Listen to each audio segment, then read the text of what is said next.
नमस्कार दोस्तों, मैं आचार्य लोकेंद्र गोस्वामी अपने चैनल एस्ट्रो लाइफ चेंज के माध्यम से आप सभी को बता रहा हूँ कि 9 अप्रैल 2024 दिन मंगलवार से चैत्र नवरात्रि प्रारंभ हैं। इन नवरात्रों में माँ भगवती की पूजा किस प्रकार की जाए, जिससे हमारे अनेकों प्रकार के बिगड़े हुए कार्य कैसे सिद्ध हों। तो सबसे पहले दोस्तों मैं कहूँगा कि आप मेरे चैनल को सब्सक्राइब अवश्य करें, जिससे मेरे आगामी वीडियो हैं वो आप तक आसानी से पहुंच सकें। तो दोस्तों मैं बताने जा रहा था कि अब की बार इन नवरात्रों में, जो कि 9 अप्रैल 2024 दिन मंगलवार से प्रारंभ हो रहे हैं, तो इनमें माँ भगवती की पूजा किस प्रकार की जाए। इसके लिए सबसे पहले आप एक चौकी लें, चौकी पर लाल कपड़ा बिछाएं और उस पर अष्टदल कमल बनाएं। अष्टदल कमल बनाकर माँ भगवती की, अगर आपके पास कोई मूर्ति है तो मूर्ति ले लें। अगर मूर्ति आपकी किसी धातु की है तो उसको सबसे पहले गंगा जल से स्नान कराएं और पंचामृत से स्नान कराएं। पंचामृत स्नान कराकर पुनः गंगा जल से स्नान कराकर उसको स्थापित करें। अगर आपके पास घर में दोस्तों किसी प्रकार की मूर्ति नहीं है तो आप माँ भगवती की एक कोई फोटो भी ले सकते हैं। फोटो पर थोड़ा गंगा जल छिड़क दें और गंगा जल छिड़क कर उसको अच्छी तरह से कपड़े से साफ करके वहाँ पर स्थापित कर दें, अष्टदल कमल बनाकर। और उसके बगल में गणेश जी बना दें। और दोस्तों दूसरी तरफ आप एक कलश से स्थापित करें, जिससे आपको नवरात्रों के अंदर जो भी आप पाठ करेंगे, पूजा करेंगे, उसका फल आपको अवश्य मिलेगा। उस कलश के अंदर जो भी वस्तुएं डालनी हैं, मैं आपको पहले वाली वीडियो में बता चुका हूं। तो दोस्तों उसमें मैंने 7 सामग्रियां बताई हैं और उसमें उन सामग्रियों को जैसे भी डालना है कलश के अंदर, वो सारा कुछ मैंने बताया हुआ है। तो आप कलश स्थापन करने से पहले एक मिट्टी का कोई बर्तन ले लें और उसके अंदर मिट्टी या रेता डालकर उसमें थोड़े से जौ भिगो दें और उसके बीच में उस कलश को स्थापित कर दें।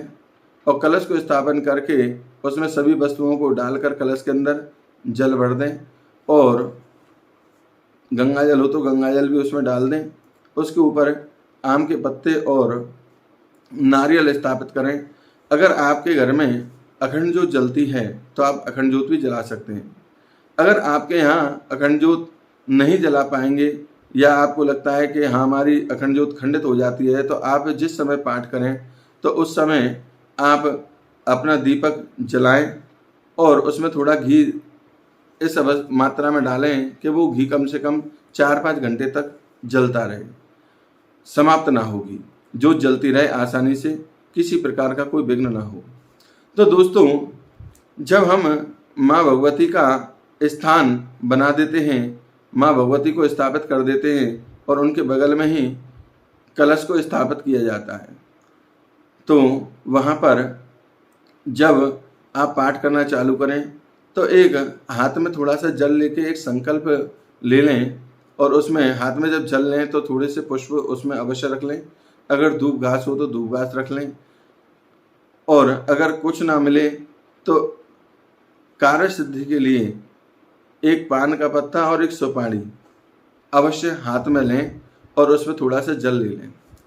तो उसके बाद आप संकल्प करें, मन ही मन में संकल्प कर लें कि हे माँ भगवती, मैं अब के बार इन नवरात्रों में इस मंत्र का या जो मंत्र आपको करना है उस मंत्र का उच्चारण कर लें। यदि आपको कोई पाठ करना है तो पाठ का नाम ले लें। कोई ज़रूरी नहीं है कि नवरात्रों में आप माँ भगवती के पाठ ही करें, आप किसी भी मंत्र का भी पाठ कर सकते हैं, जाप कर सकते हैं। अनेकों प्रकार के मंत्र हैं। इन नवरात्रों में जो भी आप मंत्र का पाठ करना चाहें उस संकल्प में बोल लें। जब संकल्प करें तो आप सबसे पहले भगवान विष्णु का ध्यान करते हुए आप अपने नाम का, गोत्र का उच्चारण कर लें। अगर किसी ब्राह्मण के द्वारा आप संकल्प करवाएं तो अति उत्तम होगा, क्योंकि ब्राह्मण मंत्रों के द्वारा उस संकल्प का उच्चारण करेगा, तो उसमें तिथि, नक्षत्र वगैरह और राशि, कौन सी राशि में चंद्रमा है, कौन सी राशि में सूर्य है, सभी का उच्चारण करते हैं और अपने नाम और अपना गोत्र का उच्चारण कर लें। उसके बाद में जो आप जिस मंत्र का जाप करें उस मंत्र का भी उच्चारण कर लें कि हे माँ भगवती, मैं इस मंत्र का उच्चारण करूँगा, जाप करूँगा, पाठ करूँगा, तो माँ भगवती मेरे ऊपर कृपा प्राप्त करना और इसमें किसी प्रकार का मेरे से कोई अपराध हो जाए तो उस अपराध को क्षमा करना। इस प्रकार उस संकल्प को गणेश जी पर छोड़ दें। जो गणेश जी आपने अष्टदल कमल के बगल में बनाए हुए हैं वहीं उसको छोड़ दें और उसको जो पान का पत्ता और जो सुपारी आपने रखी है संकल्प के लिए और जो पुष्प रखे हैं उनको आप यथा स्थान रखे रहने दें 9 दिन तक। उनको आपने फेंकना नहीं है, चाहे पान का पत्ता सूख जाए वहाँ से। तो दोस्तों, जब आप इस प्रकार संकल्प कर लेते हैं उसके बाद माँ भगवती का आप किसी भी समय पाठ कर सकते हैं। बहुत से भक्त कहते हैं हमसे कि हम किस समय पाठ करें, सुबह हम ड्यूटी जाते हैं या शाम को हमारे पास समय होता है तो शाम को कर लें। तो ऐसा कोई वो समय का वो विधान नहीं है माँ भगवती के पाठ में। आप चाहें तो रात्रि को भी कर सकते हैं, दोपहर में भी कर सकते हैं और सुबह भी कर सकते हैं, परंतु आपको इसमें नियम और संयम अवश्य करना पड़ेगा। सबसे पहले आपको ब्रह्मचर्य का पालन करना पड़ेगा। दूसरा जो है, आप इन नवरात्रों में अगर व्रत रहते हैं तो वह अति उत्तम होगा। उसके बाद आप अपना पाठ करें, जैसे भी आपको जो अनुकूल समय हो उसी समय में पाठ करें। परंतु दोस्तों, ये अवश्य होना चाहिए कि जैसे आपने रात्रि के समय 9 बजे से पाठ चालू करना है तो आप प्रतिदिन 9 बजे से ही पाठ चालू करें। अगर आपको दोपहर में 2 बजे से पाठ करना है तो आपको प्रतिदिन 2 बजे से ही पाठ करना है। अगर यदि सुबह पाठ करना है आपको सुबह 7 बजे से या 9 बजे से, तो आपको उसी समय ही पाठ करना है जिस समय आपने पहले दिन उस पाठ को प्रारंभ किया था। तो इन नवरात्रों में इस चीज़ का विशेष ध्यान रखें और उसके बाद निरंतर आप अपना पाठ या अनुष्ठान जो भी करना चाहते हैं वो आप करते रहें।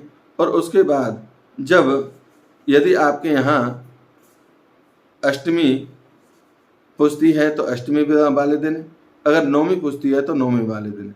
वैसे विधान यह है कि आपके यहाँ चाहे अष्टमी पूजे या नवमी पूजे, उससे कोई फर्क नहीं पड़ता, परंतु जो माता की जो स्थापना की है आपने वो आप नवमी तक ही करें। और नवमी वाले दिन आप अपने मंत्र अनुष्ठान को जितने आपने संख्या निर्धारित की है उस संख्या को किसी भी तरीके से पूर्ण करके आप अगर थोड़ा सा हवन कर सकते हैं तो हवन कर लें। अगर नहीं कर सकते हैं तो किसी ब्राह्मण के द्वारा आप हवन करवा लें। अगर आप हवन करने के इच्छुक नहीं हैं तो आप कुछ ना करें, माँ भगवती के निमित्त आप कुछ कंचकाओं को, कन्याओं को भोजन करा दें और कन्याओं के बीच में एक कुंवारा छोटा बच्चा भी, लड़का भी होना चाहिए जिसको हम लांगुर बोलते हैं, और उनको भोजन कराएं और भोजन प्रसाद ग्रहण करके उनको यथाशक्ति दक्षिणा प्रदान करें और उसके बाद स्वयं प्रसाद ग्रहण करें। तो इस प्रकार दोस्तों, आप अपने इन नवरात्रों में जो भी पाठ करेंगे वो आपको अवश्य लाभ प्रदान करेगा और आपके अनेकों प्रकार के कार्यों को सिद्ध करेगा। इसी के साथ मैं सभी से फिर कहूँगा कि आप मेरे चैनल को सब्सक्राइब अवश्य करें जिससे मेरी आगामी वीडियो आप तक पहुँच सकें। जय श्री राधे।